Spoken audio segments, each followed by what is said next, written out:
Grüß, willkommen in einem Aufregens video. Welcome to another exciting video, in this case episode 3 of my Star Trek The Original Series and also the animated series, timeline series of videos. In this video I'll be covering the period from 2000 AD to 2228 AD, which covers the timeline from the invention of impulse drive up to Kirk's birth. To assist viewers to verify if my timeline and my guesses are correct, I've provided information which can allow viewers to identify the episode the critical information is contained in. A full description of the information contained on each slide can be found in part 1 of the video series. This is just a single slide summary.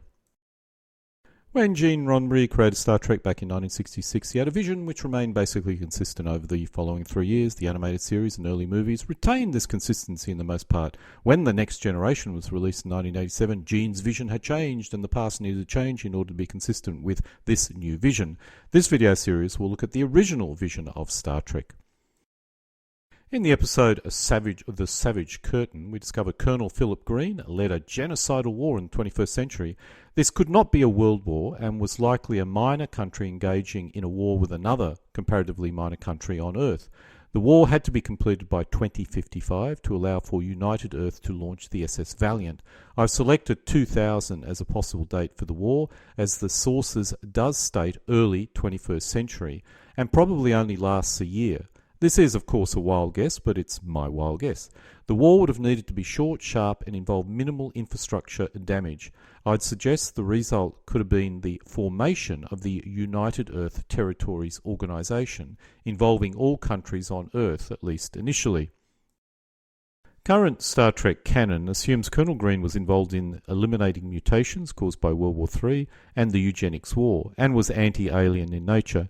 The latter is unlikely, as it's very possible he was long gone before the first aliens ever turned up in any numbers on Earth. And as for the mutations, well, what we know about radiation mutations are normally those mutations don't last for very long, so it's unlikely there was a substantial population of those sort of people hanging around Earth at this particular point in time. Nonetheless, this is not part, or those estimates or assumptions are not part of the original series.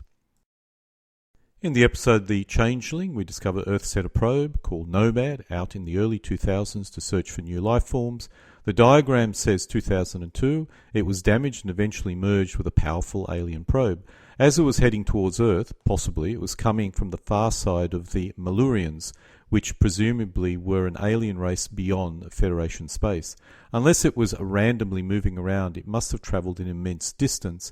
I suspect it did travel an immense distance, but once damaged, floated for a great period of time before merging and starting to destroy life. This may have occurred recently, otherwise we would have heard of great swaths of the galaxy sterilized. The point is, Nomad must have had an FTL drive, which means it may have used some unusual form of FTL drive which was not suitable for manned ships. The first FTL probe, perhaps a precursor to impulse drive FTL. It's very likely this was the first FTL probe Earth ever sent out. I think it was an early form of impulse drive or something which could not be used, at least initially, for manned craft. The primary power system was called AN57 and the drive was called Magnet Oni du Dynamic Vernier Pulse 16K3. The diagram has a date of 2002. It was destroyed and floated around a long time before merging with an alien probe of immense power, after which it started sterilizing planets. There must be an unknown, very powerful race beyond the Malurians, which created the original alien probe.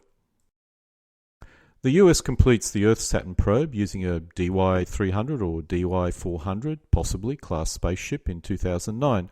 Another interesting point to make is by the time a manned Earth-Saturn probe was launched, it would seem logical that manned missions to Mars and Jupiter would have already occurred. Bases on the Moon and Mars are equally possible. In this universe, the Earth was rapidly moving out into space, unlike in our current timeline, and probably in the Next Generation timeline as well. In the Space Seed, we discover that atomic engines were superseded in 2018 with a drive which allowed for interstellar travel. This was likely the impulse drive, which would allow for faster-than-light travel. It's likely the first impulse engine ship was the DY-500 class spaceship. This timeline probably assumes space exploration would continue in a linear form from the moon landing. This is a guess, but it took 10 years to get to the moon. It could take 10 years to create a base on the moon and land on Mars, and a further 10 years to start colonizing Mars, which puts it around about 1999. By 2009, the Earth-Saturn probe, the asteroids, and Jupiter had been explored, and Mars continued to grow until 2018, when impulse drive was invented. After impulse drive was developed, Mars may have declared independence. I've selected a date of 2020, but it could have been any time up to 2039. Zefran Cochrane of Alpha Centauri was born in 2030. He was almost certainly born on Alpha Centauri, but after the original series, the canon was changed, and in that timeline, he would be born on Earth. In The City on the Edge of Forever, Kirk goes to Earth's past. It's 1936, and 100 years from now, a famous novelist will write a great work of literature. The novelist comes from Alnitak. As this would make it 2036, and the system is about 1200 light years away, it's likely to be human or a member of the Federation. It's simply too far away. In The Wolf in the Fold, it seems highly likely Mars founded more than one colony. It's possible that they had set ships out earlier, but 2040 is a reasonable time frame for the start of any attempt to colonize other planets. I originally thought the Martian colonies were colonies on Mars, but when this comment was made, Mars was a full member of the Federation, so this is unlikely to be the case. This means these Martian colonies were probably colonies founded by Mars in other star systems. In conclusion, the Martian colonies likely refer to colonies founded by Mars and not colonies on Mars. By 2040, Mars was a full United Earth member. We refer to the United States as United States, not the English colonies, because the US is currently independent. Before 1776, they were probably often referred to as English colonies by the French and Spanish. It's possible that when Mars joined the United Earth territory and became the first full member planet apart from Earth, the political structure of the United Earth organization changed. The respective colonies of Mars, as well as Earth, would now have been part of the United Earth territories as well. It's possible the United Earth structure was in existence prior, but only involved Earth or countries on Earth. The SS Valiant left Earth about 2055, taking 20 years to reach the galactic edge where it was destroyed. It took this long because it used impulse drive and the distance was so great. The year it was launched could have been as late as 2060 or as early as 2045, but 2055 is the most likely average value. All this is guesswork, but if true, we could make an estimate of the size of the Federation before warp drive was first invented. We know Earth had colonies on Alpha Centauri when warp drive was invented, and had sent exploration ships as far as 400 light years away. It seems reasonable that in 2060 the size of the Earth territory was possibly 20 light years in all directions from Earth. The technology which influenced this is impulse drive. Once Earth had invented impulse drive, which probably occurred in 2018, they would have quickly expanded in all directions. Remember, impulse drive does provide FTL capability. A sphere 50 light years in all directions from Earth would give the United Earth 15 systems based on our Federation system density. At least 5 would be mining or farming systems, giving us 10 possible colony systems. Let's drill down into our 50 light year sphere in more detail. If impulse drive was invented in 2018, then the Earth would have 40 years to colonize 10 systems. None would be more than a simple farming colony planet, apart from Alpha Centauri, or the single pre-FTL colony on Alpha Centauri. This is a viable scenario, and it's actually the most likely scenario to allow Earth to fight and win with the Romulans in 2051 or 2150.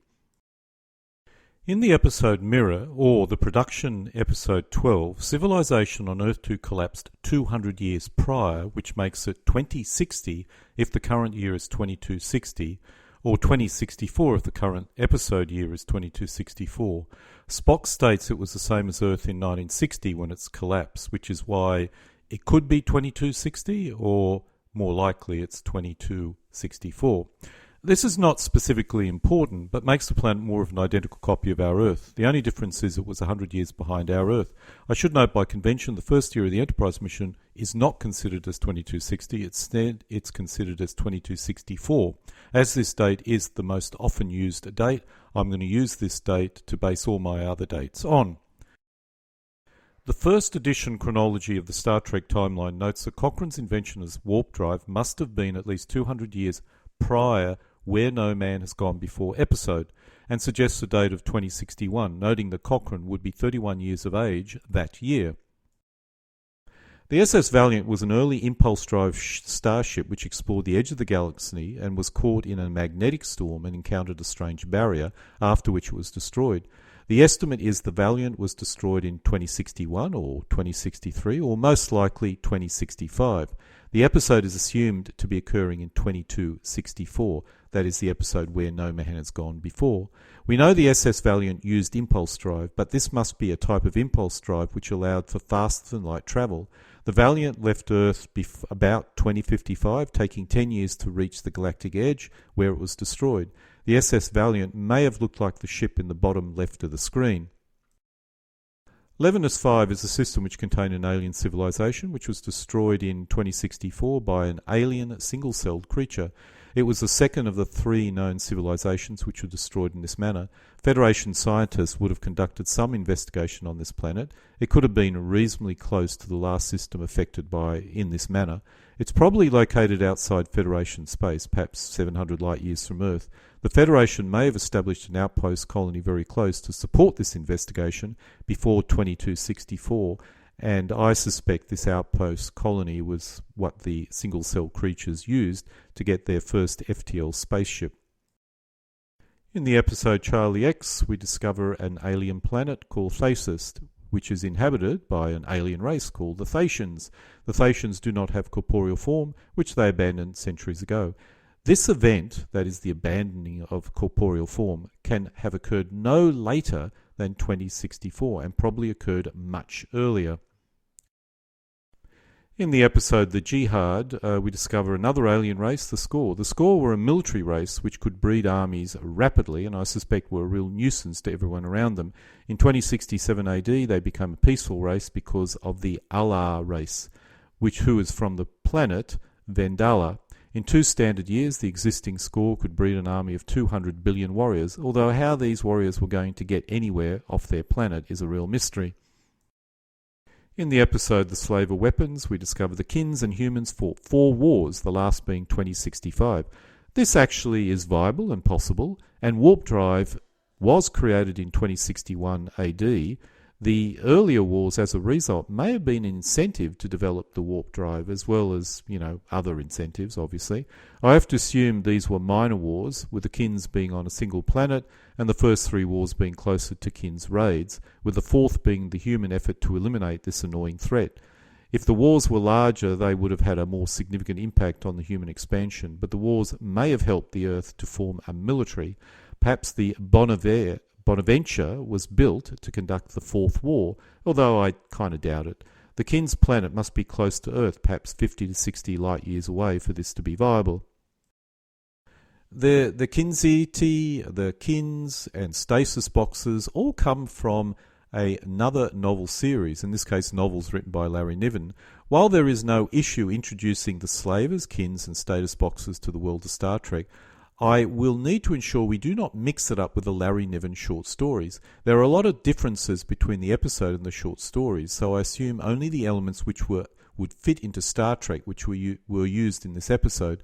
The Slavers could be a minor empire which fell many years ago, and the Kins a minor planet filled with unusually aggressive inhabitants which annoyed the Earth several times before the Earth pacified them.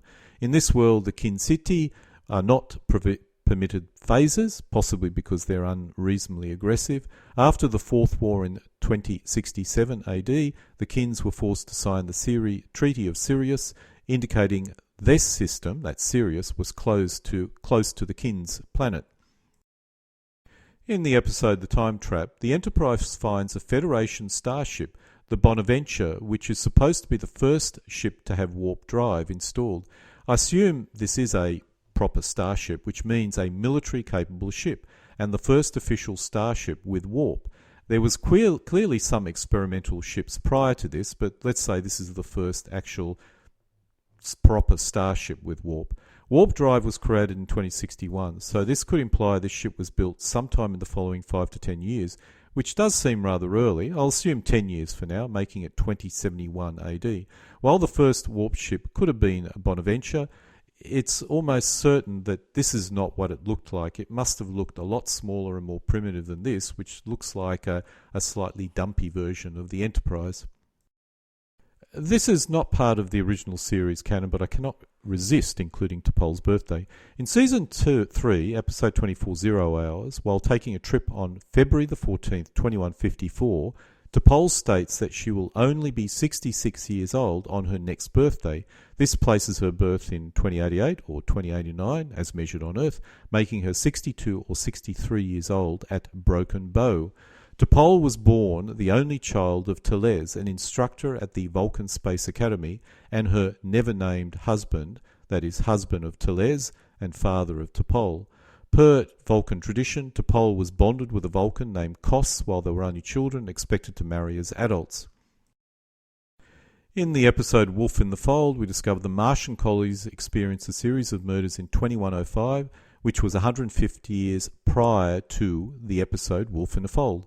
This is well before the Earth-Romulan War and just after the invention of warp drive.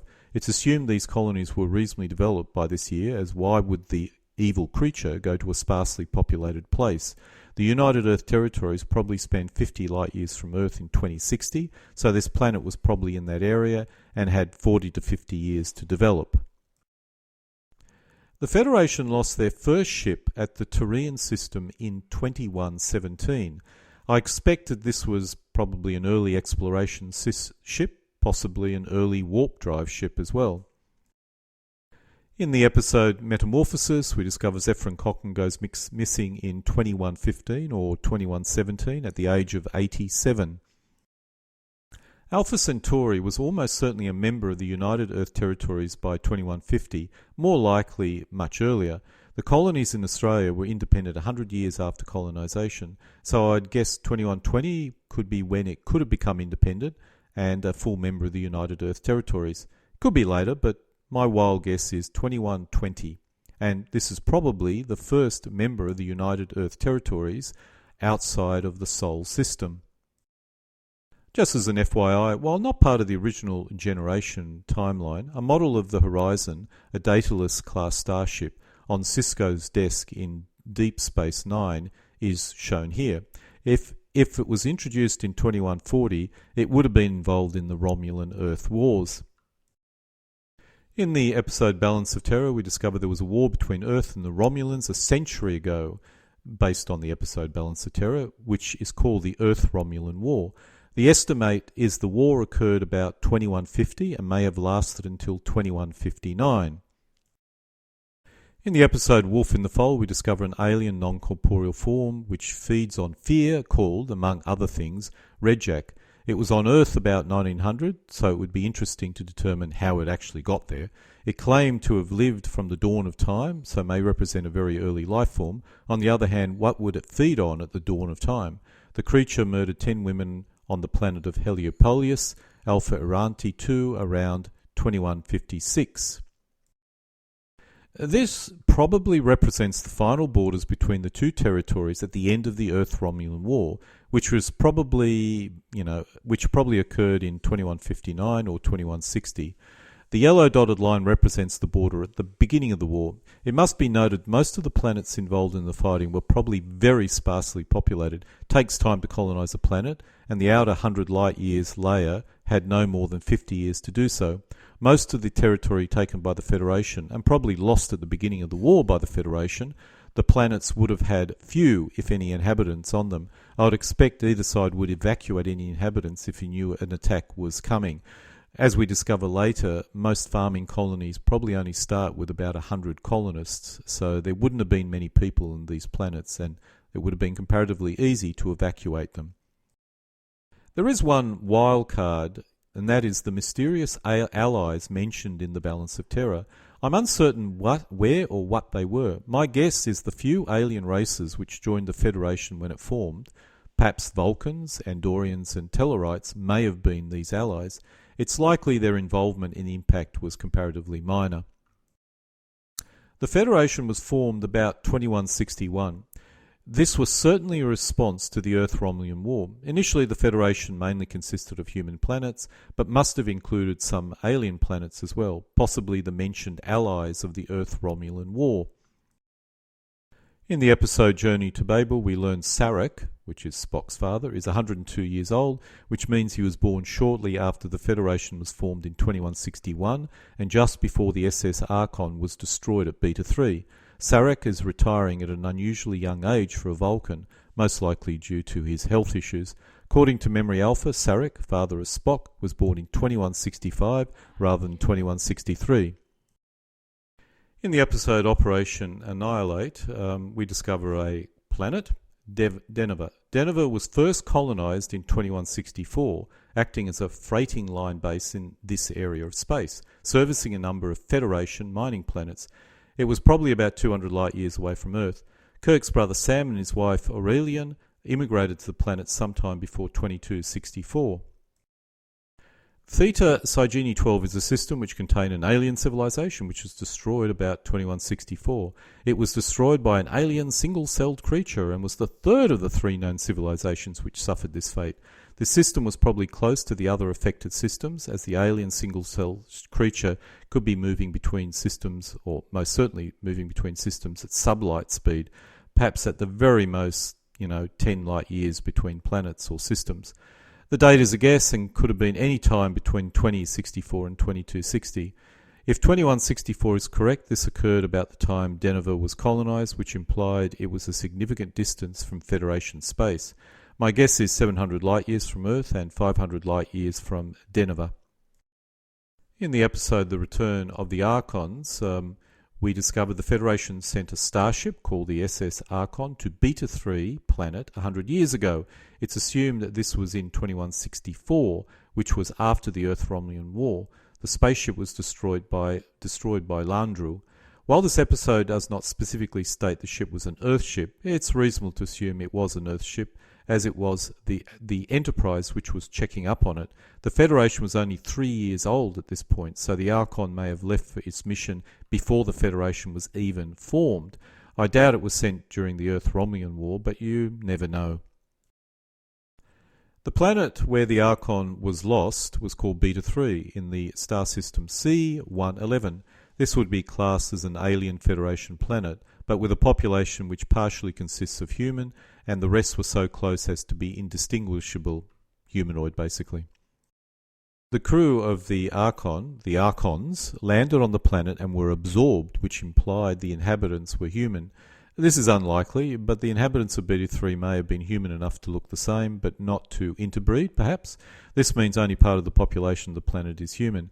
If we assume the starship has a crew half that of the Enterprise, and more of the crew was absorbed than killed, that leaves us a population of, let's say, 108. After 100 years, this could have grown to a population of over 3,000 humans, if not much more. In the episode A Piece of the Action, we discover another Federation starship, the Horizon. The Horizon was a ship which visited Sigma Iotia II and left a book about organised crime behind, which impacted the civilization. This occurred 100 years prior to this episode, so I expect the technological development of that civilization at that time was about 1830s level. In the Piece of the Action, we discover the Prime Directive was not in effect in the past. In 2165, there was no Prime Directive allowing for interference. The year it came into force is unknown, but it could have been into place as late as 2245 or even later, as the Enterprise had no issues interfering with the Organians. I suspect this occurred in 2245. In the episode Let That Be Your Last Battlefield, we learn of an alien planet called Charillon, which is the home of the bi-coloured people. The two aliens left their planet 50,000 years ago, so whatever destroyed their civilization must have occurred far more recently, perhaps 100 years. Although if there are corpses, which there were based on the episode, this must have occurred very recently. I suspect this may be an error, and the corpses that they mention are only the remnants of the body, perhaps just the bones. In the episode A Taste of Armageddon, the Federation sends the starship SS Valiant to Eminar 50 years ago, or 2214. The spaceship is lost. We later discover it was destroyed by Eminar 7. A gap of 50 years seems to imply Eminar 7 is well beyond the borders of the Federation.